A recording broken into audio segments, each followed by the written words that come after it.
નમસ્કાર, દિવ્ય ભાસ્કરમાં આપનું સ્વાગત છે. ભારતના નવરત્ન ગુજરાતથી પોડકાસ્ટ સિરીઝમાં સમગ્ર ગુજરાતના અલગ અલગ ક્ષેત્રોમાંથી અમે તમારી સમક્ષ એવા રત્નો લઈને આવી રહ્યા છે કે જેમણે માત્ર ગુજરાત જ નહીં, દેશ અને દુનિયામાં પણ પોતાનું નામ કર્યું છે અને જેમનો સંઘર્ષ પ્રેરણાદાયી બની રહ્યો છે. આજે આપણી સાથે એક એવા જ મહાનુભાવ ડોક્ટર પાર્થ રાણા કે જેઓ વિટ્રીઓ રેટિના એન્ડ ઓક્યુલર ટ્રોમા સર્જન અને સાથે જ નેત્રાલય સુપર સ્પેશિયાલિટી આઈ હોસ્પિટલના મેડિકલ ડિરેક્ટર છે. તેઓ આપણી સાથે જોડાયા છે. ડોક્ટર પાર્થ રાણા, એટલે આ દુનિયામાં એવો કોઈ જ રસ્તો નથી કે એક ટીપા નાખશો ને તમને જે છે કોઈ તકલીફ નહીં પડે, કે એક એક્સરસાઇઝ કરશો ને નંબર નહીં આવે, ઘાસમાં ચાલવાથી જે છે નંબર ઉતરી જશે. આંખની કાળજી રાખવા માટે સૌપ્રથમ શું કરવું છે? પાણીની છાલકો મારીને આંખ ધોઈ કાઢું છું. આ સૌથી ખરાબ વસ્તુ છે. દર મિનિટે 16 થી 17 વાર બ્લિંકિંગ કરવું જરૂરી છે. તો આવા જે કોન્ટેક્ટ લેન્સ છે એ અહીં પહેરવાથી આંખોને શું નુકસાન થઈ શકે? પછી તેઓ વિચારતા હોય છે કે ઓપરેશન કરાવીને આંખના નંબર ઉતારાવડાઈ દઈએ. એમના માટે વરદાન રૂપ છે. ઓકે. ઘણી વખત કોર્નિયા પર આ લેન્સ ચોંટી જાય છે ને અમારે ઓપરેશન થિયેટરમાં લઈ જઈને એને સર્જિકલી પીલ કરીને કાઢવા પડતા હોય છે. એવા કેસીસ પણ બનતા હોય છે. પણ એની પૂરી જવાબદારી અને સમજ સાથે પહેરવું એ જે છે જરૂરી છે. મોસ્ટલી જે લોકો જાડા ચશ્મા પહેરતા હોય એમનું વિઝન સેન્ટરમાં જ હોય. સર, આપનું સ્વાગત છે દિવ્ય ભાસ્કરમાં. Thank you. સર, આમ તો મેડિકલ જગતમાં આપને કોઈ જ ઓળખાણની જરૂર નથી, પણ આપણી જે જનતા છે તેમને તમારું બેઝિક ઇન્ટ્રોડક્શન આપજો. હું આંખના પડદાનો ડોક્ટર છું. આંખના પડદા એટલે આંખની અંદર પાછળનું લેયર હોય છે જ્યાંથી મેઇન જે આંખમાં લાઇટ જતી હોય એ બ્રેન સુધી પહોંચાડવાનું કામ કરતું હોય. તો એ આંખના પડદાની મારી સ્પેશિયાલિટી છે. અને સાથે આંખમાં જે વાગ્યું હોય જેને ઓક્યુલર ટ્રોમા કહેવામાં આવે છે એ ઓક્યુલર ટ્રોમામાં મારી સ્પેશિયાલિટી છે. સર, આંખના સર્જન બનવા માટે તમારી બેઝિક શરૂઆત શું રહી અને તેના માટે તમારે કયા કયા પડકારોનો સામનો કરવો પડ્યો? મારું જે MBBS જે છે એ મેં જયપુરથી કરેલું છે અને એના પછી મારું જે પોસ્ટ ગ્રેજ્યુએશન જે છે એ મેં પોંડિચેરીથી કર્યું છે. અને એના પછી જે અમારી ફેલોશિપ આવે, જ્યારે અમે ભણી લઈએ ને પછી એમાં પણ આગળ જે ભણવાનું હોય ને કે જે અમારે MS ની ડિગ્રી આવી જાય એટલે અમે સર્જરી કરી શકતા હોઈએ, પણ MS ડિગ્રી પછી એનાથી આગળ વધારે શીખવાનું હોય. જેમ મેં આંખમાં કેટરેક્ટ ને મોતિયા ને એના વિશે મેં શીખી લીધું, પણ હવે જ્યારે આંખના પડદા વિશે શીખવાનું હોય તો એના માટે જઈને મેં ફેલોશિપ દાહોદ દ્રષ્ટિ નેત્રાલય છે ત્યાંથી કરેલી છે. એના પછી જઈને જર્મનીની અંદર જે છે અમારે વર્લ્ડ ઓફથેલ્મિક કોંગ્રેસ હોય, WOC કહેવાય, એના પ્રેસિડેન્ટ હોય ડૉક્ટર પીટર વિડરમેન, એમના અંડર જે છે એ જર્મનીમાંથી ફેલોશિપ કરી. અને એના પછી જઈને અરવિંદ મદુરાઈ જે છે, અરવિંદ આઈ હોસ્પિટલ મદુરાઈમાં, ત્યાં આગળ જે છે એ મારી આગળની જે ટ્રેનિંગ કરી. અને એના પછી છેલ્લે નેત્રાલય જે છે અમદાવાદ ખાતે ત્યાં આગળ મેં જોઈન કર્યું. સર, હું બેઝિક પ્રશ્નથી શરૂઆત કરવા માંગીશ કે જ્યારે લોકો પાસે આંખ છે કુદરતે આપેલી છે અને તેથી તે લોકો એને ટેકન ફોર ગ્રાન્ટેડ એવું લઈ લે છે, તો આંખની કાળજી રાખવા માટે સૌપ્રથમ શું કરવું જોઈએ? ખાસ વસ્તુ, સૌથી નાનકડી વાત કહું તો લોકો જે છે ને એ કહે કે મારા દિવસમાં 2 વખત 4 વખત કે હું આંખમાં પાણીની છાલકો મારીને આંખ ધોઈ કાઢું છું. આ સૌથી ખરાબ વસ્તુ છે કે તમે આંખને પાણીથી જ્યારે ધોવો છો ત્યારે આંખની ઉપર આંસુનું એક લેયર હોય છે જેની અંદર અલગ અલગ જાતના પ્રોટીન્સ હોય છે, એની અંદર જે છે ઓઇલ હોય છે, બધા અલગ અલગ લેયર્સ હોય છે. હવે તમે જેવું પાણી નાખો છો આની પર એ પાણીથી આખું જે લેયર જે છે એ ધોવાઈ જાય છે. હવે જ્યારે આ લેયર ધોવાઈ ગયું તો એને પાછું આવવામાં 4 થી 6 કલાક લાગે. હવે જે શરૂઆતમાં તો તમને સારું લાગ્યું, પણ એના પછી જઈને જે છે આંખમાં ફરી ખૂંચવા લાગ્યું, તકલીફો થવા લાગી, તો એના કારણે જઈને ડ્રાય વધે છે. બીજું, ઘણા લોકોને આદત હોય છે કે આંખ મસળી કાઢવાની. એ વારે ઘડીએ આંખ જે છે એ મસળ્યા કરે, જોરથી મસળે કે મને બહુ જ સારું લાગે છે, પણ એના કારણે જે છે આંખનું જે કોર્નિયાનું જે લેયર કહેવાય એ પતલું થતું હોય છે અને એના કારણે ઘણી બધી પ્રોબ્લેમ થતી હોય છે. ઘણા લોકોનું પરમેનન્ટ વિઝન પણ એના કારણે ઓછું થઈ શકતું હોય છે. સર, અત્યારે બધાના મોસ્ટલી કોર્પોરેટ જોબ્સ થઈ ગયા છે કે કમ્પ્યુટર, લેપટોપ, તેની સામે સતત 8 કલાક 9 કલાક બેસી રહેવું પડે છે અને એના સામે એમની પાસે કોઈ ઓપ્શન નથી કે એ લોકો તેની સામેથી ઊભા થઈ શકે. મતલબ કે સતત એમને સ્ક્રીન સામે બેસવું જ પડતું હોય છે, તો એ લોકોએ આંખની સંભાળ કેવી રીતે લેવી જોઈએ? એટલે બેઝિકલી શું છે કે બધાને કરવું પડે છે. ઇવન મારું પોતાનું જો કામ છે, આજે હું કહું ને તો હું પણ જે છે કન્ટિન્યુઅસ સ્ક્રીનની સામે આવું છું બધા પેશન્ટના રિપોર્ટ જોવા માટે કે પેશન્ટના ડેટા ટાઈપ કરવા માટે મારે સ્ક્રીન પર જોવું પડતું હોય છે. પણ હું એ સ્ક્રીન પર જ્યારે જોતો હોઉં એમાંથી વચ્ચે જ્યારે 2-5 મિનિટ માટે હું પેશન્ટ સાથે વાત કરી રહ્યો છું એ મારા માટે બ્રેક છે. ઓકે. દરેક માણસની પાસે એવો કોઈક ને કોઈક વચ્ચે ઓપ્શન હોય છે જ્યાં એ સ્ક્રીનથી દૂર જોઈને બીજું કંઈ કામ કરી શકે. હવે જો તમારી પાસે બિલકુલ ઓપ્શન નથી કે તમે એવું નથી કરી શકતા તો વચ્ચે 2-5 મિનિટ માટે જે છે દર અડધો કલાકે એકવાર જે છે તમે પાણી પીવા માટે જતા રહે કે વોશરૂમ જતા રહે, વચ્ચે બ્રેક લઈને જ્યારે આપણે આગળ વધીએ ને તો એ આંખોને ઓછું નુકસાન કરે છે અને પ્રોડક્ટિવિટી વધે છે. પ્રોડક્ટિવિટી તમે બ્રેક લેશો, તમારી આંખો જે છે એ હેરાન નહીં થાય, એને સ્ટ્રેસ નહીં પડે, એ ડ્રાય નહીં થાય, તો જઈને તમે લાંબા ટાઈમ સુધી કામ કરી શકશો. જો તમે સ્ટ્રેસ લઈને એક સામટું જે છે 4 કલાક કે 6 કલાક કર્યું તો તમે જઈને બહુ લાંબુ કામ નહીં કરી શકો, એ દિવસે બી નહીં કરી શકો અને ફ્યુચર માટે પણ બહુ લાંબુ જે છે તમે વધારે કામ નહીં કરી શકો. કમ્પ્યુટર, લેપટોપ પર, સ્ક્રીન ઉપર જે લોકો સતત કામ કરતા રહેતા હોય છે એમને એક સમય એવું પણ આવે છે કે જ્યારે આંખમાં દુખાવો થવા લાગતો હોય છે અને ત્યારે એ લોકો એવું કરતા હોય છે કે કોઈ પણ જે ચશ્માની દુકાનવાળા છે ત્યાંથી બ્લુ સ્ક્રીનવાળા જે ચશ્મા છે તે પહેરી લે, કેવી રીતે જાતે જ જઈને કોઈ એનું નિરાકરણ શોધી લેતા હોય છે. એ લોકોને તમે શું કહેવા માંગશો? જો સાચું કહું તો બ્લુ કટ ગ્લાસીસ ને બધું ઘણું બધું જે છે માર્કેટમાં હોય છે, પણ એ દરેક વસ્તુ જે છે એ એવી રીતે ડ્રાય કંટ્રોલ કરવામાં મદદ નથી કરી રહી. ક્લિયર લાઈન છે. કોઈ બી માણસ જે છે, કોઈ બી ચશ્માની દુકાનવાળો કે કોઈ બી વેબસાઇટ કે કોઈ બી પોડકાસ્ટમાં ગમે ત્યાં તમે સાંભળ્યું હોય કે બ્લુ કટ લેન્સીસ ને આ તે, પણ એ વસ્તુઓ તમારી ડ્રાય કંટ્રોલ કરતી નથી. એ માત્ર ને માત્ર આંખની અંદર જે છે એ બ્લુ લાઇટ હાર્મફુલ રેઝ હોય એને જતા રોકે છે કે રેટિનાની ઉપર જઈને એને નુકસાન કરતા રોકે છે, પણ એ જે છે ડ્રાય કંટ્રોલ નથી કરતા. તો ડ્રાય કંટ્રોલ કરવા માટે તો તમારે 20 થી 25 મિનિટ મેક્સિમમ સ્ક્રીન તમે જોઈ શકો, એનાથી વધારે એક સ્ટ્રેચમાં ના જોવાય અને દર મિનિટે 16 થી 17 વાર બ્લિંકિંગ કરવું જરૂરી છે. હવે પ્રોબ્લેમ શું છે કે આપણે બીજા બધા એવા ઉપાયો લઈએ છીએ કે ઘણા લોકો સ્ક્રીન પર ફિલ્ટર લગાવીને આવી જાય છે કે મેં સ્ક્રીનની ઉપર ફિલ્ટર લગાવ્યું કે મારી આંખને નુકસાન નહીં થાય. ઘણા લોકો જે છે ચશ્મા પહેરીને આવી જાય. બધા લોકો એવા ઊંધા જે છે એ ઈલાજ લઈને આવી જાય છે, પણ જે મેઇન પ્રોબ્લેમ છે કે જે બ્લિંકિંગ કરવાની પ્રોબ્લેમ છે કે જે સ્ક્રીનમાંથી બ્રેક લેવાની જે પેલો રસ્તો છે એ અપનાવવા લોકો રેડી નથી, કારણ કે એ જે છે એવું કરવાથી તમને જે છે ને કે જે સ્ક્રીન સાથેનો જે મોહ જે છે ને એ તમને છૂટવા નથી દેતો. એટલે એના કારણે આ થોડીક ડિફિકલ્ટ વસ્તુ બની ગઈ છે અને બ્લિંકિંગ કરતા રહેવાનું. બ્લિંકિંગ ના કરવાનું રીઝન જો હું તમને એક્સપ્લેન કરું ને તો સ્ક્રીન જે છે ને એ બહુ આપણા માટે એક જિજ્ઞાસાની વસ્તુ છે, કારણ કે નોર્મલ તમે બુક રીડ કરતા હો ને તો તમને ખબર હોય કે મેં 2 લાઈન વાંચી છે અને ત્રીજી લાઈન ત્યાં જ રહેશે, એ હલશે નહીં એની જગ્યા પરથી, એટલે તમે વચ્ચે બ્લિંક કર્યા કરો, એટલે બ્લિંક કરીને તમે આગળ વધો, કારણ કે તમારા મગજને ખ્યાલ છે કે આ વસ્તુ અહીંયા જ રહેવાની. હા, પણ સ્ક્રીન કેવું છે કે ત્યાં આગળ દરેક વસ્તુ જે છે મૂવ કરે જાય છે. એટલે હવે તમે આજે ટાઈપ કરી રહ્યા છો તો આના પછીનો અક્ષર બરાબર ટાઈપ થયો કે ના થયો, ક્યાં તો તમે કોઈ વચ્ચે કંઈક વિડીયો જોઈ રહ્યા છો તો આના પછીનો સીન શું આવવાનો છે.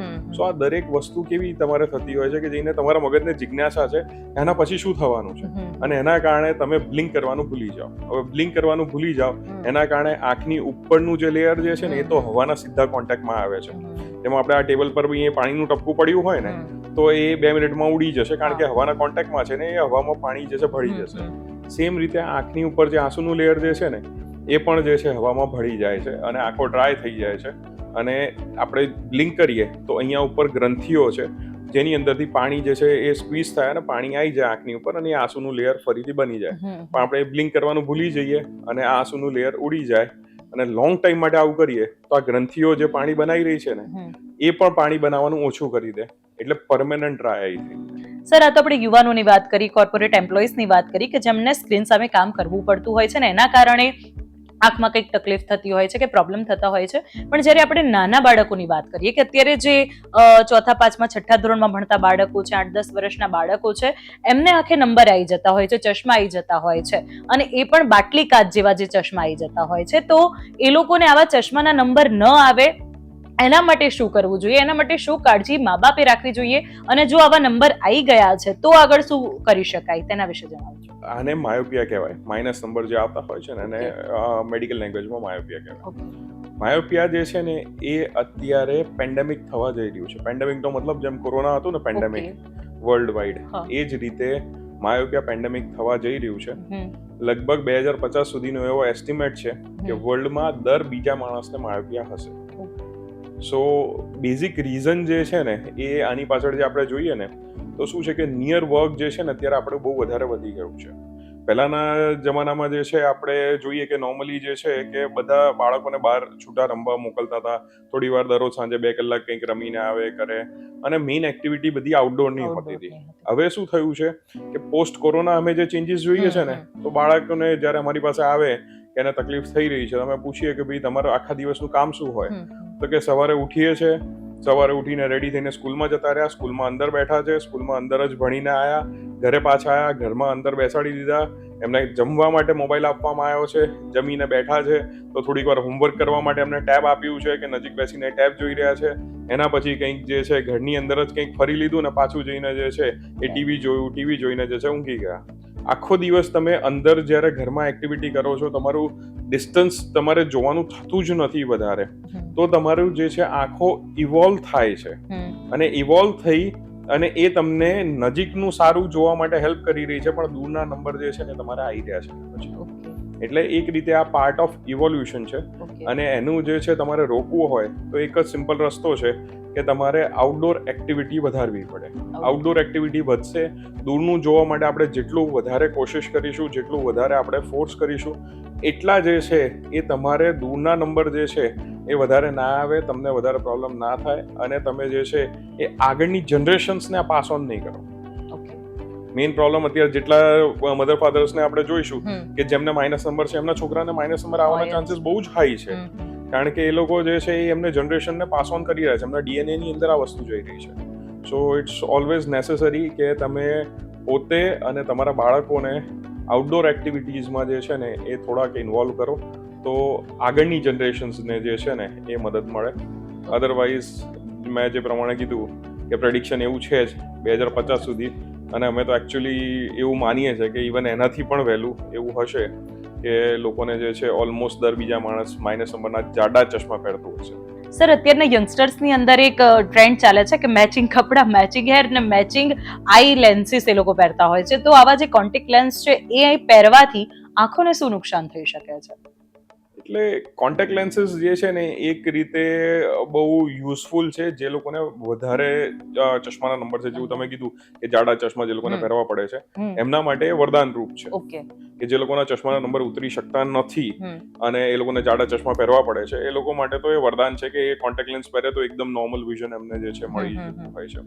પણ જે લોકો શોખ માટે પહેરે છે એ લોકોને શું છે કે જેને ખાસ આમાં ધ્યાન રાખવા વાળી વસ્તુ એવી હોય છે કે આ ઘણા બધા લેન્સીસ સિંગલ ડે યુઝના હોય છે, પણ આપણે ઇન્ડિયાની અંદર શું છે કે ફાઇનાન્સીસના કારણે લોકો સિંગલ ડે યુઝ ભલે ત્યાં આગળ તમને એ હોય લેન્સીસ, પણ એ જે છે 2 વાર 5 વાર 10 વાર પહેરે. ઇવન એનું જે છે કોન્ટેક્ટ લેન્સનું સોલ્યુશન જે હોય છે જેની અંદર મૂકવા પડતા હોય છે, એ સોલ્યુશન ઘણી વખત બદલ્યું ના હોય કે એમને એ સોલ્યુશન વગર એમને પહેરી લે, તો હવે એ બધાના કારણે શું થતું હોય છે કે આંખમાં ઇન્ફેક્શન થઈ જાય છે. ઘણી વખત એવા કેસીસ પણ બન્યા છે કે છોકરાઓ ધ્યાન ના રાખે આ લેન્સીસ પહેરવામાં, લેન્સ પહેરીને ઊંઘી જાય, તો ઘણી વખત કોર્નિયા પર આ લેન્સ ચોંટી જાય છે ને અમારે ઓપરેશન થિયેટરમાં લઈ જઈને એને સર્જિકલી પીલ કરીને કાઢવા પડતા હોય છે, એવા કેસીસ પણ બનતા હોય છે.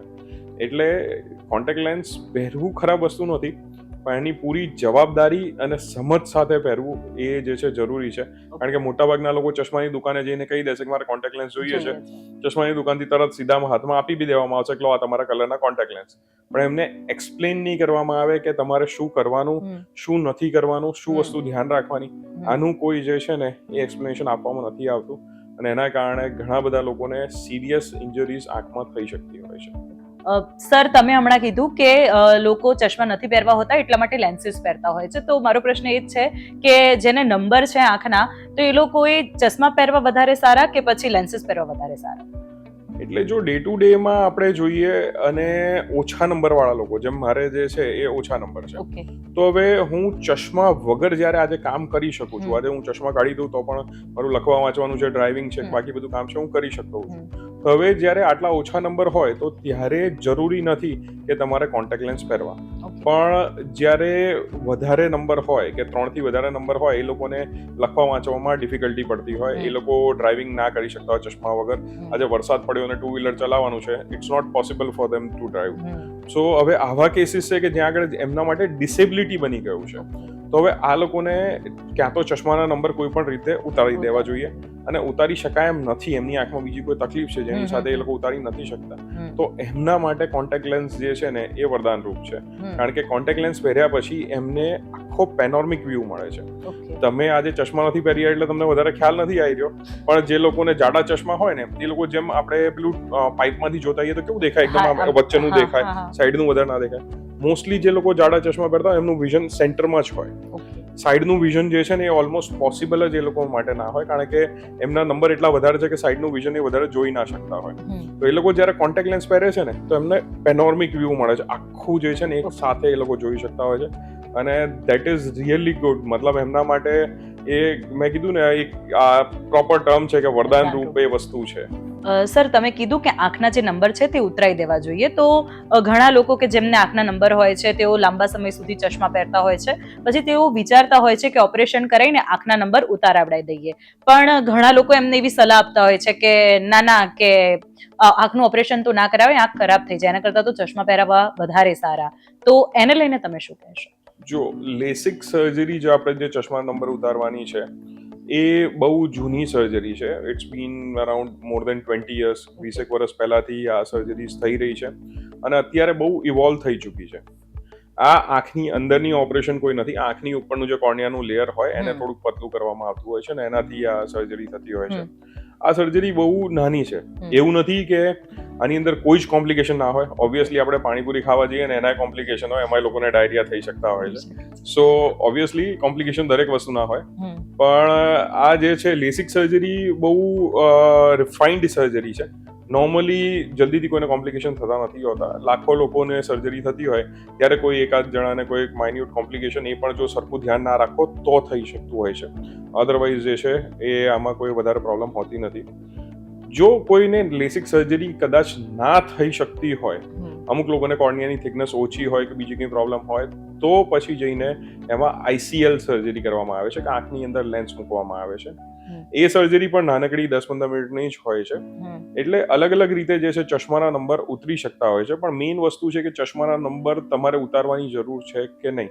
જેમ મેં કીધું કે મારે ચશ્માના નંબર બહુ ઓછા છે, હું બધું કામ કરી શકું છું, તો હવે મારા માટે ઓપ્શનલ છે કે મારે ચશ્માના નંબર ઉતારવા જોઈએ કે ના ઉતારવા જોઈએ. કારણ કે મને જો ચશ્મા પહેરવા ગમતા હોય કે મને ડિફિકલ્ટી નથી પડતી વધારે, તો હું ચશ્મા જે છે એ સાથે કામ ચલાવી શકું છું. પણ જે લોકોને મેં કીધું કે જેમના નંબર બહુ વધારે છે, હવે એ લોકો માટે તો ડિસેબિલિટી છે. જેમ કોઈનો આજે પગ તૂટેલો છે ને એને લાકડી લઈને ચાલવું પડે છે, એ સેમ વસ્તુ છે કે આ જે લાકડી જે છે એ તમે નથી લગાવેલી, તમે જે છે ચશ્મા નથી પહેરેલા, તો તમે ડિસેબલ થઈ ગયા. મારા ખાસ ફ્રેન્ડની જો વાત કરું તો એને જ્યારે અમે કોલેજમાં હતા, એને ચશ્મા ખાસા જાડા હતા. એક વખત અમે બીચ પર જે છે નાહવા માટે ગયા અને એમાં એક વેવ આવી અને એના ચશ્મા જે છે જતા રહ્યા એમાં. હવે એને એ નહોતી ખબર કે દરિયાનો કિનારો કઈ બાજુ છે. એને અમારે લિટરલી હાથ પકડીને એને દરિયામાંથી બહાર કાઢવો પડ્યો, કારણ કે એ જે છે ને ચાલવા માંડ્યો ઊંધું દરિયામાં અંદરની બાજુ, કારણ કે એને ખબર જ નહોતી પડી રહી કે કઈ બાજુ એને જવાનું છે. એના માટે બધું ઓલમોસ્ટ સેમ થઈ ગયું ચારે બાજુ. સો એ ઇવન લાઈફ થ્રેટનિંગ છે. આજે કોઈને જાડા ચશ્મા છે ને એ વ્હીકલ ડ્રાઈવ કરી રહ્યું છે 2-wheeler અને આજે હેલ્મેટ નથી પહેર્યું એમણે અને એકદમ વરસાદ ચાલુ થઈ ગયો, તો એમના માટે લાઈફ થ્રેટનિંગ છે. એમને કંઈ આગળ દેખાવાનું જ નથી. એમને ક્યાં તો ઊભું રહી જવાનું છે, ક્યાં તો એમને લાઈફના રિસ્ક પર જે છે એમને આગળ વધવાનું છે. એટલે આ બધી જગ્યાએ ડિસેબિલિટી છે. પણ જો નંબર ઉતારી દો આવા કેસીસની અંદર, તો એમના માટે જે છે આ બધી વસ્તુઓ એકદમ નોર્મલ લોકો જેવી થઈ જશે. સો જે લોકોને એ ટાઈપની પ્રોબ્લેમ છે કે જેમને ચશ્મા વગર કામ નથી થઈ શકતું, એમના માટે જે છે આ જરૂરી છે. જે લોકો માટે કામ એમને થઈ શકે છે એમના માટે ઓપ્શનલ છે. સર, હવે તમારા કરિયર પર આવીએ કે તમે જ્યારે આંખના પડદાના ડોક્ટર તરીકે શરૂઆત કરી, તો અત્યાર સુધી તમે તમારા કરિયરમાં કેટલા ઓપરેશન કર્યા છે, એ ઓપરેશનમાં તમને કેવી કેવી ડિફિકલ્ટીઝનો સામનો કરવો પડ્યો છે તે વિશે જણાવજો. મેં કીધું એ પ્રમાણે પહેલા કે હું આંખના પડદાનો ડોક્ટર છું, એટલે રેટિના સર્જન. એટલે હવે આંખના પડદાની સર્જરીમાં શું હોય છે કે જેમ બાકી બધા અમુક ઓપરેશન હોય કે મોતિયાના ઓપરેશન છે કે બીજા અમુક ઓપરેશન છે, જેમાં ઓલમોસ્ટ સિમિલર સ્ટેપ્સ હોય ને રૂટીન સેમ જ જે છે એ કરવાનું હોય. જ્યારે રેટિનાની અંદર કેવું હોય છે કે કોઈ પણ બે સર્જરી ક્યારેય સિમિલર ના હોય. ભલે સેમ જ ટાઈપની પ્રોબ્લેમ સાથે પેશન્ટ આવ્યું છે કે આંખનો પડદો ખસ્યો એના માટે પેશન્ટ આવ્યું મારી પાસે, તો મેં એક પેશન્ટનું કર્યું ને બીજા પેશન્ટનું કર્યું, બેનું ક્યારે સેમ નહીં હોય. એમાં હંમેશા જે છે અમારી જે કેસીસની હું વાત કરું ને તો એ ડિફિકલ્ટ હોય, કારણ કે અમારે દર કેસમાં ચાલુ સર્જરીએ નેક્સ્ટ સ્ટેપ શું લેવાનું, એ આ સ્ટેપમાં શું થયું છે ને એના પર ડિપેન્ડ કરે કે હવે આના પછીના સ્ટેપમાં મારે આગળ શું કરવાનું છે. સો અમારી રેટિના સર્જરી થોડીક ડિફિકલ્ટ હોય છે ઓકે. અને જે નોર્મલ સર્જરીઝ હોય આંખની એના કરતાં થોડીક વધારે ચાલતી હોય છે. પણ આપણે ઘણા બધા એવા એડવાન્સ ઇક્વિપમેન્ટ્સ અત્યારે રાખીએ છીએ કે જેનાથી સર્જરીઝ અમારા માટે અમે જે છે ને ઇઝી કરી શકીએ છીએ અને અમારા માટે ઇઝી થાય તો એના કારણે પેશન્ટને રિઝલ્ટ સારા આપી શકીએ છીએ. જેમાંથી એક છે અમારું 3D સર્જરીનું મશીન, ઓકે. જેમાં કદાચ ક્યાંક ફોટોઝમાં ને બીજે બધે કદાચ જોયું હોય તો આંખની બધી જે ઓપરેશન જે કરતા હોઈએ ને તો એ માઇક્રોસ્કોપની અંદર જે છે ને એ જોઈને કરવામાં આવતા હોય. હવે અમે જે કરીએ છીએ ને એની અંદર શું છે કે એ 3D કેમેરાઝ જે છે ને એ આંખની ઉપર મૂકવામાં આવ્યા હોય અને 3D કેમેરાઝ જે છે એ લાઈવ સામે સ્ક્રીનમાં રિલે કરતા હોય અને એ સ્ક્રીન જે છે એની અંદર 3D માં અમને બધું દેખાતું હોય ને એનાથી અમે સર્જરી કરીએ. એટલે જે નાનકડી આંખ જે છે ને એને અમે 55 ઇંચની મોટી સ્ક્રીન જે અહીંયાથી જસ્ટ તમે બેઠા છો એટલા ડિસ્ટન્સ પર મારી આગળ હોય અને ત્યાં આગળ અમે જોઈ શકતા હોઈએ. તો એના કારણે અમે ઝીણવટભરી વસ્તુઓ બહુ સારી રીતે, બહુ મોટી રીતે અને ખાસ 3D માં જોઈ શકીએ. 3D નું રીઝન શું છે કે આંખ જે છે ને એ કર્વડ છે, એ ફ્લેટ નથી. એટલે એ જે કર્વડ છે ને તેના કારણે શું નીચે છે, શું ઉપર છે ને કેટલું ડિસ્ટન્સ છે એની વચ્ચે એ અમારે જાણવું જરૂરી હોય છે. કારણ કે જો અમને ડિસ્ટન્સ પ્રોપર રીતે અમે જો જજ ના કરી શકીએ તો અમે જે સાધનોથી ઓપરેશન કરીએ છીએ મેટલના છે. મેટલના સાધનો જો આંખના પડદાને અડે ને તો આંખના પડદાને ત્યાંથી ફાડી નાખે ને પરમેનન્ટ ડેમેજ થઈ જાય. એટલે અમારે એની નજીક જઈને તો કામ કરવું પડે પણ એને અડ્યા વગર કામ કરવું પડે. એટલે આ બધું જે છે ને અમે એક્ઝેક્ટ પ્રોપર ડેપ્થ જોઈને અમે કરી શકીએ ને પ્રોપર મેગ્નિફિકેશન સાથે કરી શકીએ ને એનાથી અમે જે છે સારા રિઝલ્ટ આપી શકીએ છીએ. તો આનું જે સૌથી એડવાન્સ જે મશીન મેં કીધું આ 3D સર્જરીનું એ ગુજરાતમાં સૌ પ્રથમ જે છે આપણે નેત્રાલયમાં લઈને આવ્યા છીએ અને આપણી દરેક આઈ સર્જરી અત્યારે જે કરી રહ્યા છે એ બધી આપણે 3D સર્જરીના મશીનથી જ કરીએ છીએ. સર, ઓક્યુલર ટ્રોમા સર્જન તરીકેના તમારા કામ વિશે કંઈક જણાવો. ઓક્યુલર ટ્રોમા એટલે જે આંખમાં વાગ્યું હોય ને એનું અમારી ઓક્યુલર ટ્રોમા સોસાયટી ઓફ ઇન્ડિયા છે એનો હું ભારતનો સૌ પ્રથમ જે છે એ ફેલો છું. એટલે સૌથી પહેલી ટ્રેનિંગ મેં એમાં લીધેલી છે. હવે આ ટ્રેનિંગ લેવાનું મારું બેઝિક રીઝન શું હતું કે ઓક્યુલર ટ્રોમાની અંદર અમારી પાસે જ્યારે હું દાહોદમાં કામ કરી રહ્યો હતો, આજુબાજુના આદિવાસી એરિયા હતા, ત્યાંથી ઘણા બધા ઇન્જરીના કેસીસ આવે. ઘણા કેસીસમાં જે છે ક્યારેક કોઈને કાંટો વાગી ગયો છે તો ક્યારેક કોઈ જાનવરનો નખ વાગી ગયો છે તો આવા કેસીસ આવે. હવે મોટાભાગના કેસીસમાં શું કરવામાં આવતું હોય કે જ્યાં બી કોઈ બી ગવર્મેન્ટ હોસ્પિટલ કે ત્યાં જ એ લોકોને લઈ જવા પડે, પ્રાઇવેટમાં કોઈ પણ લોકો એમને હાથ ના લગાવે. અને મોટાભાગના કેસીસમાં એમ જ કહેવામાં આવે કે હવે આંખ ફૂટી ગઈ છે અને આંખ કાઢી નાખવી પડે અને એ લોકોને જે છે એ વિઝન પરમનન્ટલી લોસ થઈ જતું. એના પછી જ્યારે અમે ત્યાં આગળ કામ ચાલુ કર્યું અને એની અંદર જે છે કેટલાય બધા લોકોની જે છે એ અમે આંખો બચાવી, એના પરથી મને એવું લાગ્યું કે પ્રાઇવેટમાં પણ આ કામ થવું જોઈએ. જે નોર્મલી ક્યારે પ્રાઇવેટ હોસ્પિટલ્સની અંદર જે છે કોઈ કામ આ કરતું નહોતું એ અમે નેત્રાલયમાં ચાલુ કર્યું અને આજે અમે વર્ષમાં કેટલાય બધા કેસીસ એ ગુજરાત, રાજસ્થાન, MP બધી જગ્યાએથી મારી પાસે ટ્રોમાના કેસીસ આવે છે અને કેટલાય બધા લોકોનું અમે વિઝન બચાવીએ છીએ. ઘણી બધી વખત એવું બને છે કે અમે 100% વિઝન નથી બચાવી શકતા પણ એટલીસ્ટ કોઈ માણસ માટે અમે 5%, 10%, 25% જે પણ વિઝન એના માટે બચાવ્યું છે તો એ વિઝનથી એટલીસ્ટ એ જ્યારે રસ્તા પર ચાલે છે એને ખબર પડે છે કે સાઈડમાંથી કોઈ વ્હીકલ આવી રહ્યું છે, ગાય ભેંસ આવી રહી છે, એ જે છે એ સમજીને જે છે એની આખી જિંદગી સરખી રીતે કાઢી શકે છે. અને જ્યારે એ માણસ કોઈ મેજર પ્રોબ્લેમમાં જતા બચે છે ને તો એ જ અમારા માટે જે છે ને એ બહુ મોટા આશીર્વાદરૂપ છે. સર, તમે આગળ કીધું કે ડ્રાય આઈ એટલે કે આંખ પર જે આંસુનું જે પરત હોય તે સુકાઈ જાય, તો જેને એડવાન્સ ડ્રાય આઈ હોય એની સર્જરી મતલબ કે એના કાળજી માટે શું કરી શકાય?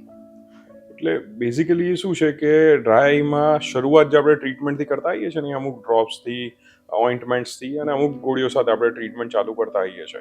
પણ જે લોકોને બહુ જ વધારે પડતી જે ડ્રાય આઈ થઈ જતી હોય છે ને તો ત્યારે આના માટેના સ્પેસિફિક અમુક શેક આપવા પડતા હોય છે. એ શેક જે છે એ ડ્રાય સૂટ જે કહેવાય એ જે છે અત્યારે આપણે નેત્રાલયમાં રાખી રહ્યા છે અને સાથે એક IRPL કરીને જે અત્યારે લેટેસ્ટ જે છે એના લેઝર્સ આવ્યા છે એ પણ હવે જે છે એ અમદાવાદમાં આપણા ત્યાં આગળ ઉપલબ્ધ છે. તો એનાથી શું છે કે ડ્રાયનો આપણે લોંગ ટર્મ માટે ઇલાજ કરી શકીએ છીએ. પણ આપણે ગમે તે ઇલાજ કરીશું ડ્રાય માટે, જો તમે લાઇફસ્ટાઇલ મોડિફિકેશન નહીં કરો, તમે સ્ક્રીન્સને એનાથી થોડુંક ધ્યાન નહીં આપો તો એ તમને 6 મહિના, વર્ષ, 2 વર્ષ સુધી હેલ્પ કરશે પણ એના પછી પણ ફરીથી પ્રોબ્લેમ ચાલુ થઈ શકે છે અને ફરીથી આ શેક્સમાં કે લેઝર્સ માટે જવાની જરૂર પડી શકે છે. સો ઇટ્સ ઓલવેઝ બેટર કે ટ્રીટમેન્ટ ગમે તે લો, ટ્રીટમેન્ટ સાથે જે જડ જે છે એની પર પણ આપણે કામ કરીએ. ઓકે સર, નોર્મલી આપણે કેવું હોય છે કે હેલ્થને સારી રાખવા માટે લોકો કસરત કરતા હોય છે, એક્સરસાઇઝ કરતા હોય, જીમમાં જતા હોય. આંખને નંબર નથી, બીજો કોઈ પ્રોબ્લેમ એવો પણ નથી એમ, પણ આંખને સારી રાખવા માટે, હેલ્ધી રાખવા માટે શું કરી શકે? આંખને હેલ્ધી રાખવા માટે આપણે રૂટીન વિટામિન એ વાળા જે વેજીટેબલ્સ છે કે ફળો છે એ બધા જે છે આપણે લેવા જોઈએ. જેમ કે પપૈયા છે કે ગ્રીન વેજીસ છે, એ બધું આપણે લઈએ તો એનાથી આપણે આંખની અંદર જે રેટિના છે કે બીજા સ્ટ્રક્ચર છે એને આપણે હેલ્પ કરી શકીએ છીએ.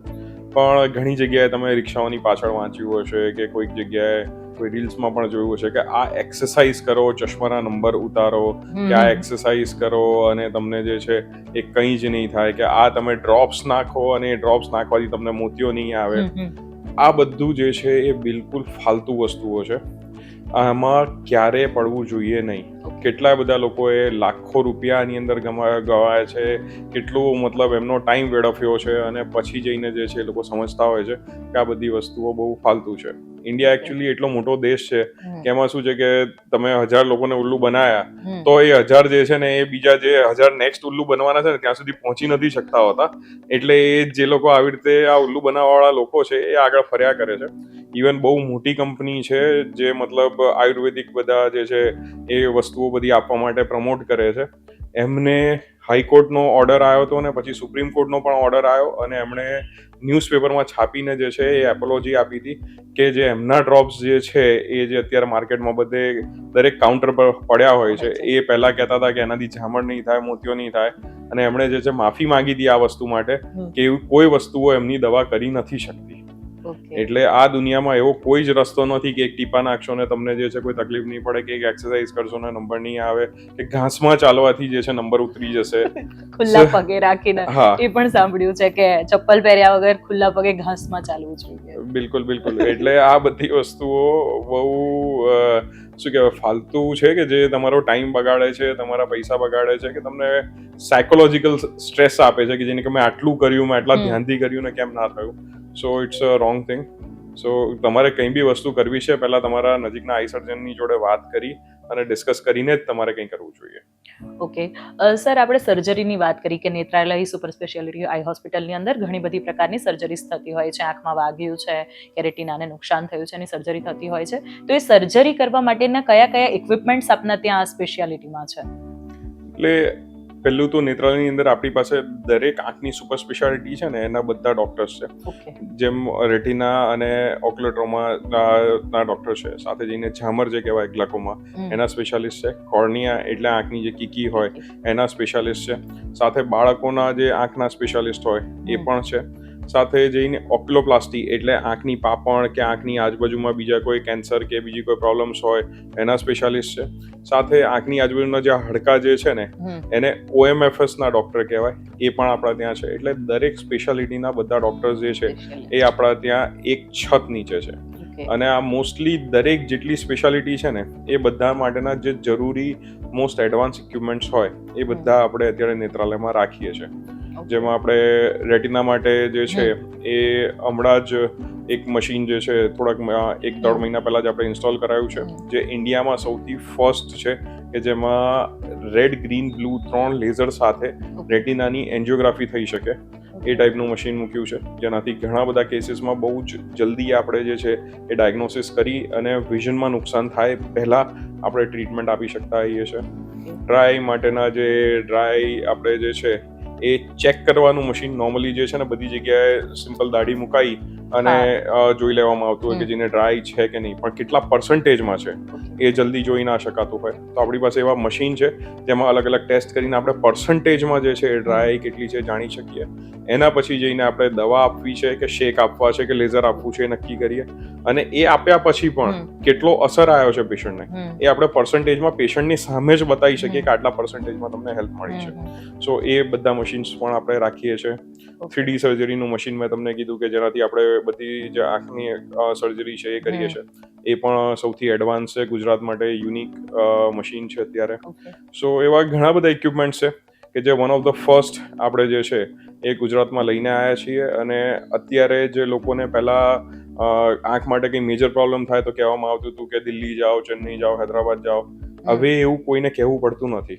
ઓકે. હવે કોઈને પણ આંખમાં એ રીતની તકલીફ થઈ હોય હમ. તો એક જ જગ્યાએ બધા લોકો મોકલતા હોય છે કે જેનાથી એમનું અંડર વન રૂફ દરેક વસ્તુની ટ્રીટમેન્ટ આપણે જે છે એક સાથે કરી આપીએ છીએ, એટલે પેશન્ટને અલગ અલગ જગ્યાએ ફરવું નથી પડતું હોતું. સર, આંખની સર્જરી માટે જે તમારા ઇક્વિપમેન્ટ્સ છે એની 6 પેટન્ટ છે, એ શું છે અલગ અલગ? એટલે મારા અલગ અલગ જે નેત્રમણી હોય હમ. એના મારા ડિઝાઇન્સ છે, ઓકે. અને સાથે જે આંખના પડદાના ફોટો કરવાના હોય એ ફોટો પાડવા માટેના મશીન નોર્મલી કરોડોના આવતા હોય છે. ઓકે. તો એ જે કરોડોના મશીન્સ છે એ આપણે હજારોમાં બનાવી શકીએ એ રીતની મારે જે છે એ પેટન્ટ છે, જેના પ્રોટોટાઇપ્સ ઓલરેડી રેડી થઈ ગયા છે. થોડાક ટાઈમમાં જે છે એ માર્કેટમાં પણ આવશે. ઓકે. તો તમારા જે આ ઇક્વિપમેન્ટ્સ છે, બાકીની આંખની હોસ્પિટલ પણ હોય છે, ત્યાં ઇક્વિપમેન્ટ્સ હોય છે, તેના કરતાં ડિફરન્શિએશન એમાં શું અલગ છે? નેત્રાલયમાં આપણે શું છે કે જેટલા ઇક્વિપમેન્ટ્સ નોર્મલી જરૂર હોય છે એ બધા ઇક્વિપમેન્ટ્સ ટોપ નોચના હંમેશા રાખીએ છીએ. ઓકે. આજે વર્લ્ડમાં કોઈ બી સારી ટેકનોલોજી અવેલેબલ છે જેનાથી પેશન્ટને ફાયદો મળી શકે છે, તો મોટાભાગની હોસ્પિટલમાં એની અંદર જે છે ને મશીન લાવતી પહેલા એનું ROI જોવામાં આવે, રિટર્ન ઓન ઇન્વેસ્ટમેન્ટ જોવામાં આવે કે આ જે છે કે હું મશીન લાવીશ તો મને ફાયદો કેટલો થશે ને હોસ્પિટલ આપણે એને કઈ રીતે અફોર્ડ કરી શકશે. જ્યારે નેત્રાલયની અંદર અમે જે છે ને એ ROI બાજુ જલ્દીથી જોતા નથી હોતા. અમે આજે જો મારા કોઈ પેશન્ટને હું ફાયદો આપી શકતો હોઉં કોઈ પણ રીતે, તો એ હું મારા ખર્ચે લઈને આવું છું. ઓકે. જો મશીન જે છે એ જેટલું બી રિટર્ન મને આપશે એ સેકન્ડરી છે, પણ આજે જો મારા પેશન્ટની મેં એક પેશન્ટની પણ જો વિઝન સરખી રીતે બચાવી લીધું કે એને નુકસાન થતાં મેં બચાવી લીધું તો મારા માટે એ મેઇન વસ્તુ છે. સો હું ROI બાજુ જલ્દીથી જોતો નથી હોતો ને એટલે જ અમારી પાસે નેત્રાલયમાં જે સૌથી એડવાન્સ ઇક્વિપમેન્ટ્સ અત્યારે ગુજરાતમાં જોઈએ બધા મારી પાસે અવેલેબલ. સર, તમે સર્જરી માટે જે લેન્સીસ ડિઝાઇન કર્યા છે તેની તમે રોયલ્ટી લો છો કે કેમ?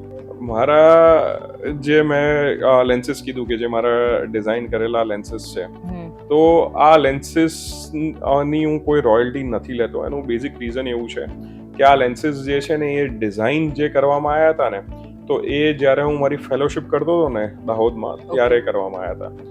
હવે દાહોદની આજુબાજુના જે આદિવાસીઓ હતા જે લોકો અફોર્ડ નથી કરી શકતા અને જે લોકોને પ્રોબ્લેમ થતી હતી, હવે એમના માટે જ જઈને આ લેન્સીસ જે છે ને એ ડિઝાઇન કરવામાં આવેલા હતા.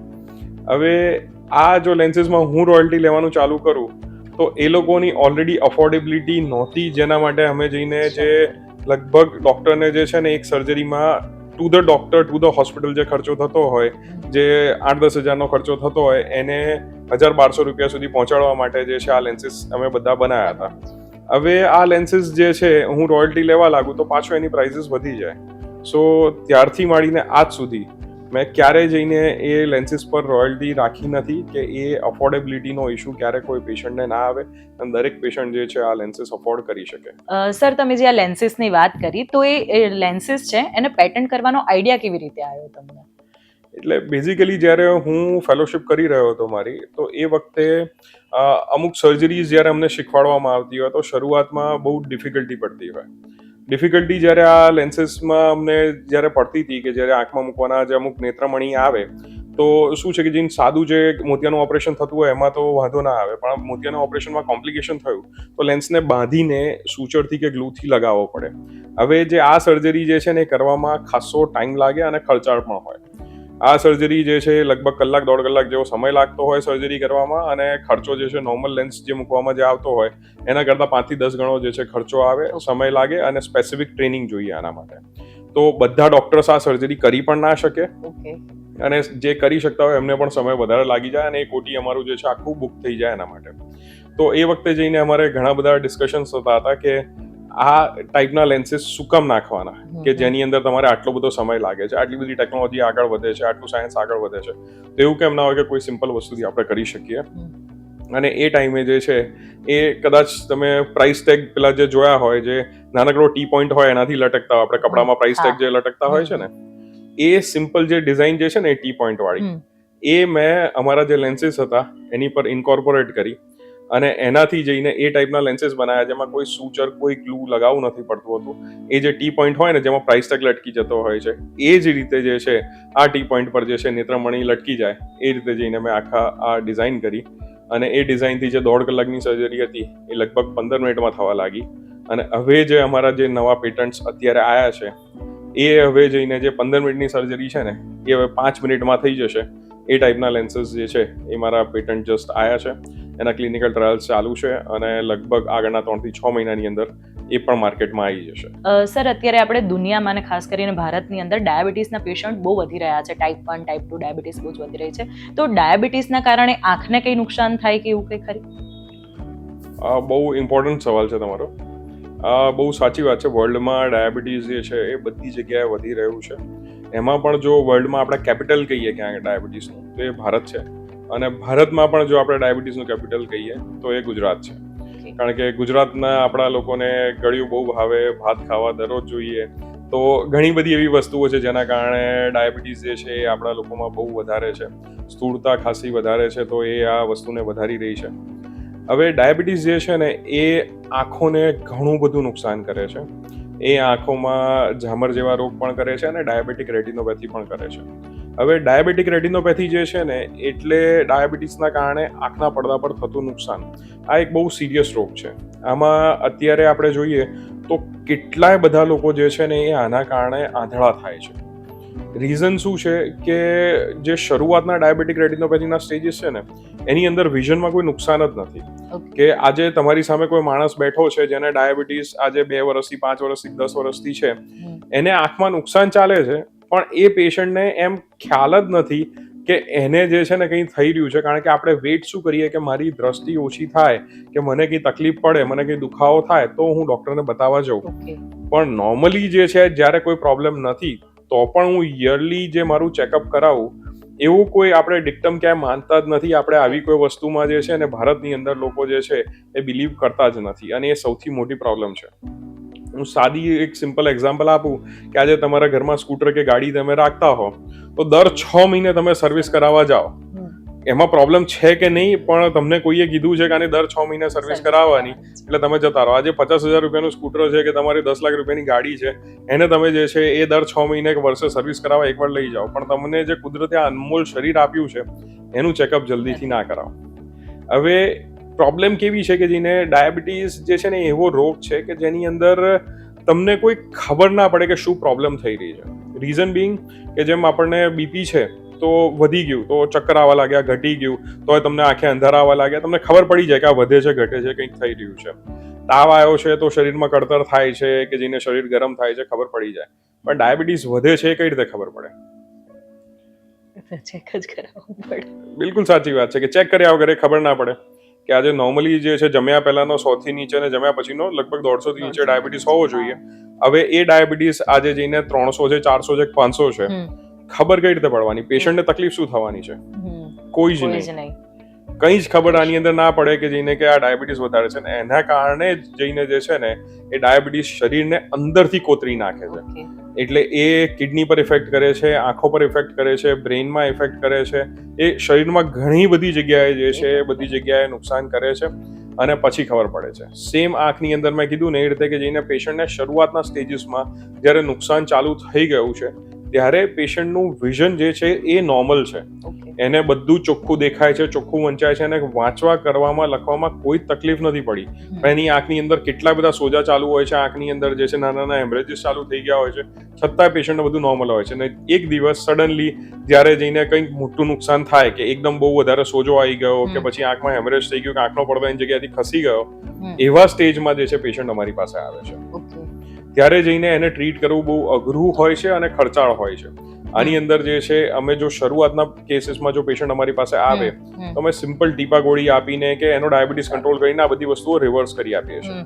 જ્યારે એડવાન્સ સ્ટેજીસની અંદર જ્યારે પેશન્ટ અમારી પાસે આવે છે ને ત્યારે આ પેશન્ટને જે છે એ લેઝર ઇન્જેક્શન કેવા કશામાં જવું પડતું હોય છે, જે ખાસા મોંઘા છે, અને કદાચ એનાથી ના મટે તો આંખના ઓપરેશન પણ કરવા પડતા હોય છે, અને ઓપરેશન કરીને પણ અમુક વખત અમે જે છે પેશન્ટની પૂરી દ્રષ્ટિ બચાવી શકતા નથી હોતા.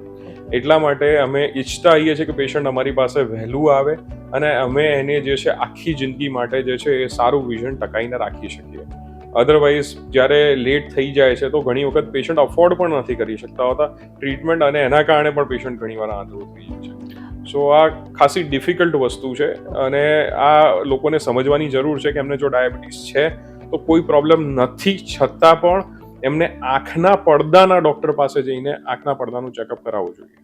કોઈ નોર્મલ આઈ ક્લિનિકની વાત નથી કરી રહ્યો. હું આંખના પડદાના ડૉક્ટર પાસે સ્પેસિફિક જવા માટે કહું છું, કારણ કે ઘણી વખત નાની મોટી પ્રોબ્લેમ હોય એ નોર્મલ આઈ સર્જનથી પણ મિસ થવાના ચાન્સીસ હોય છે, પણ આંખના પડદાના ડૉક્ટર જો સરખી રીતે આને ચેક કરે તો માઇન્યુટ પ્રોબ્લેમ હશે ને તો પણ જઈને ટાઈમે પકડાઈ જતી હોય છે. સર, આ તો આપણી મતલબ કે બધી પ્રોફેશનલ લાઈફ ને થયું. તમારી આટલી હેક્ટિક પ્રોફેશનલ લાઈફ, એની વચ્ચે પર્સનલ લાઈફ કેવી રીતે બેલેન્સ કરો છો તમે? ઓબ્વિયસલી પર્સનલ લાઈફ જે છે એ થોડીક બેલેન્સ કરવી જ પડે, અધરવાઇઝ જે મોનોટોનસ લાઈફ હોય એની અંદર રૂટીન કામ કરવાનું પણ જે છે ને ઘણી વખત ના ગમે. મારા કિડ્સને પણ હું શીખવાડતો હોઉં છું કે આઉટસાઇડ લાઈફ કઈ રીતે જે છે ને એ હોય. સર, આટલી બિઝી લાઈફની વચ્ચે કે જ્યારે તમે આટલા વર્ષોથી આંખની સર્જરીઝ ને બધું કરી રહ્યા છો, પર્સનલ લાઈફ પણ તમે બેલેન્સ કરી રહ્યા છો, તમારા માટે ઇન્સ્પિરેશન શું છે? કોઈ વ્યક્તિ છે કે? મારા ફાધર જે છે doctor Jagdish Rana, he is my first teacher, કે જેમણે જે છે એ નાની નાની વસ્તુઓ, આઈમાં તો બધું અલગ જ વસ્તુ છે કે એ તો ઘણું બધું એમણે શીખવાડેલું છે, પણ જે નાના નાના જે વસ્તુઓમાં સંસ્કાર છે તો એ બધા જે છે એ એમણે જે અમને આપ્યા છે.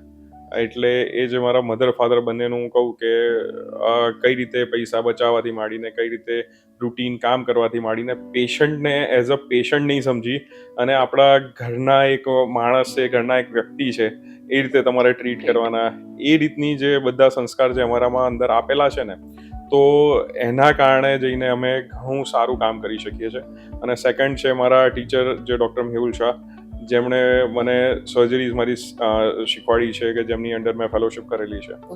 એ પણ જે રીતે નિસ્વાર્થ ભાવે જે સેવા કરે છે, એ દાહોદની આજુબાજુના જે એરિયાની અંદર જે એમણે જેટલું સારું કામ કર્યું છે આટલા વર્ષોથી કરી રહ્યા છે, અને હજી પણ એમનું ઇન્સ્ટિટ્યૂટ જે ત્યાંનું છે એ વન એન્ડ ઓનલી છે કે જે ત્યાંના આજુબાજુના આદિવાસી એરિયા, જે દાહોદ, મહારાષ્ટ્ર અને એમપી અને રાજસ્થાન, આ બધાનો એક જે કોર્નરનો એરિયા છે, ત્યાં આગળ વચ્ચે આદિવાસી એરિયામાં એમણે ઇન્સ્ટિટ્યૂટ ઊભું કર્યું છે. તો એ બધા આદિવાસીઓ લોકોને આજની ડેટમાં ટોટલ ફ્રી ઓફ કોસ્ટ બધી સર્વિસીસ આપે છે, અને કોઈ પણ એવું નહીં કે આજે પેશન્ટ ફ્રીમાં આવ્યું છે તો એ રીતે ટ્રીટ થશે. જે ફ્રીમાં આવ્યું છે એ પેશન્ટના સર્જરીનો જે પ્રોટોકોલ છે એ જ પ્રોટોકોલ જે છે પેશન્ટ જે પેડ આવેલું છે એને એ રીતે થવાનો છે, કોઈ ડિફરન્સીસ નથી થવાના. નોર્મલી હું સાચું કહું ને તો ઘણા પ્રાઇવેટ હોસ્પિટલ્સની અંદર પણ જે રીતની ટ્રીટમેન્ટ મળતી હશે, જે રીતના ઓપરેશનના પ્રોટોકોલ જે મેન્ટેન થતા હશે ને, એના કરતાં સારા પ્રોટોકોલ જે છે ને એ ત્યાં આગળ દાહોદ જેવા એરિયાની અંદર જે છે મેન્ટેન કરી રહ્યા છે. અને એમની જોડેથી શીખી અને અમે જ્યારે કામ કરીએ છીએ તો અમે એ જ ટાઈપની જે સારી જે અમારી જે રીતના આપણા સંસ્કાર ડે ટુ ડે લાઈફના છે, એ રીતે અમારા જે સર્જરીના સંસ્કાર કહેવાય ને, તો એ અમને એમનાથી મળ્યા છે કે આ વસ્તુ કરવાની, આ વસ્તુ નહીં કરવાની, આ જ રીતે કરવાની કે જેનાથી પેશન્ટને વધારે ફાયદો થાય, કે પેશન્ટને કોઈ નુકસાન ના થાય. તો એ બધું પણ અમે ડૉક્ટર મેહુલ શાહ સાથે ત્યાં આગળ દાહોદમાં ઘણું શીખ્યા છે. તો દિવ્ય ભાસ્કરની ભારતના નવરત્ન ગુજરાતથી પોડકાસ્ટ સિરીઝમાં આજે આપણી સાથે ડોક્ટર પાર્થ રાણા જોડાયા, કે જેઓ આંખના પડદાના સર્જન છે. તેમની પાસેથી આપણને આંખને લઈને, આંખની કાળજીથી લઈને આંખ વિશે ઘણું બધું જાણવા મળ્યું. તો ભારતના નવરત્ન ગુજરાતથી પોડકાસ્ટ સિરીઝના આગળના એપિસોડ જોવા માટે જોડાયેલા રહો દિવ્ય ભાસ્કર સાથે.